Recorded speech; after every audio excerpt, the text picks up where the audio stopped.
hakuna. So we can't have anarchy in the country, first and foremost.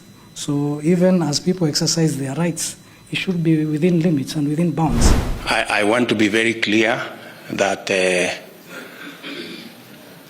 as president, I will not participate in mutilating the Constitution for purposes of serving selfish, personal, parochial interests. President William Ruto and Raila Odinga are facing a major political storm after reports emerged that a bill had been introduced in the Senate seeking to extend the presidential term limit from 5 to 7. The proposal has sparked outrage across the country, with many Kenyans seeing it as an attempt by the political elite to entrench themselves in power. Nimeona kwa magazeti ya leo kwamba kuna mswada ambao umeletwa wa kubadilisha sheria, wa kubadilisha katiba katika bunge ya Senate. Ati unasema kwamba tuondoe term ya president kutoka miaka 5 ikuwe miaka 7. Nataka niseme tukiwa hapa Mwala, mambo ya kuextend the term of the president, hiyo si mambo ya William Ruto. Mambo ya kuextend the term of the president ati itoke miaka 5 iende miaka 7, hiyo ni propaganda inataka kuwekelewa Mheshimiwa William Ruto. The backlash has been most visible on social media platforms where Kenyans have expressed anger and frustration. The debate has also spilled into daily conversations in public transport, markets and other public spaces. The proposal is viewed as a direct attack on Kenya's democratic gains, especially the struggle to secure presidential term limit that have safeguarded accountability since the introduction of the 2010 constitution. Akisema hii maneno haitoki kwa kichwa yake. Kuna watu wana push. But why are they pushing it? It's because they know 2027 they're not coming back. Why? Because they voted yes to the finance bill. The bill is already receiving support from both United Democratic Alliance UDA and the Orange Democratic Party ODM leaders, giving it political weight in parliament. Supporters argue that 7 years could give the head of state more time to deliver on promises, but public opinion remains strongly against the idea. Many citizens believe that granting more years to a president would weaken oversight, concentrate power, and open the door to future attempts to erode democratic safeguards. The people who are in seats should close their ears and eyes, use the monkey principle and concentrate on delivery. Yeah. So my question was, I think it is 5 years too shorter for people to concentrate on what they are doing. The timing of the proposal has worsened the backlash. Kenyans are already struggling with the high cost of living, heavy taxation and unemployment. Against this backdrop, a push to extend term limits is seen as reckless and insensitive. The memory of the Gen Z-driven protests against the finance bill 2 years ago is still fresh, and the same energy could easily be reignited if the government insists on pushing ahead with a plan. Those protests had paralyzed major cities, forced leaders to retreat, and reveal the organizing power of young Kenyans through social media. Tumeleta handshake nyumbani.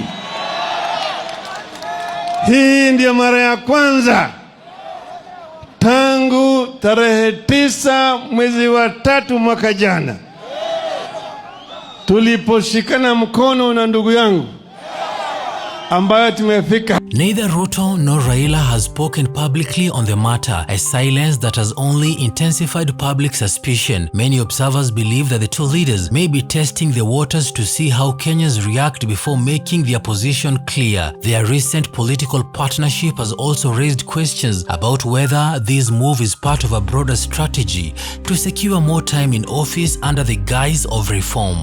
So wakati watu wanaamua kwamba tumechoka na hii serikali na mulichagua wenyewe, alafu mnasema must go. That must go must be done according to the constitution. Si ni kweli? Yeah, so that's why people question kwa nini military inakuwa deployed. We have a responsibility. We took an oath to defend the constitution, to defend the republic.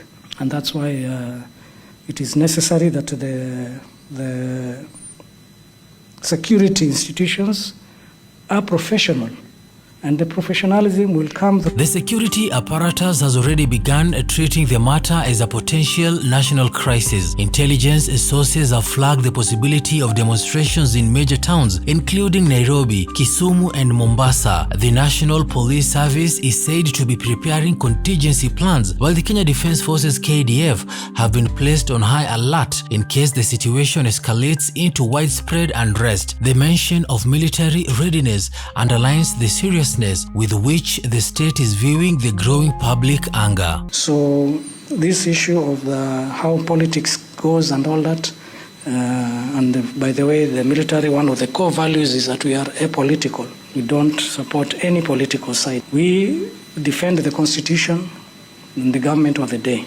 Kenya's history provides a clear warning against tampering with the term limit. In the 1990s, the struggle for multi-party democracy and constitutional reforms was built on the demand for limits to presidential power. Any attempt to alter that balance is seen as reversing hard-won progress. Citizens fear that today's proposal could open the door to further extension, creating a dangerous precedent where leaders continually adjust the rule to suit their interests. I would tell you, let us remove the time limit. Why? This is what is causing a problem. Somebody is timing after 10 years, I want to be a president. The proposed bill is expected to face its first reading in the Senate in the coming weeks. Whether it passes will largely depend on how strongly the public and civil society oppose it. Already, activists are organizing discussions, and early signs point to growing calls for demonstrations. The risk of mass protest is high, and the political class may find itself forced to retreat if public resistance becomes unmanageable. Nilisema nitangoja mpaka kesho, sio? Hayawi. The silence from State House and Raila's camp is unsustainable as the pressure builds. At some point, both leaders will have to declare their stand. If they support the bill, they risk fueling unrest and losing public trust. If they back down, they will be accused of political gamesmanship and insincerity. Either way, the controversy has already unsettled the political landscape and exposed the fragility of the current alliance between the two leaders. Kenya is once again standing at a crossroads. The attempt to stretch presidential term limit from 5 to 7 years is not just a legal amendment but a direct confrontation with the will of the people. The anger it has provoked shows that Kenyans are unwilling to allow leaders to rewrite the rules for their own benefits. The coming weeks will determine whether this bill moves forward or whether the backlash forces it to collapse. Akili yake hako bado anaishi kwa kasumba ya Moi.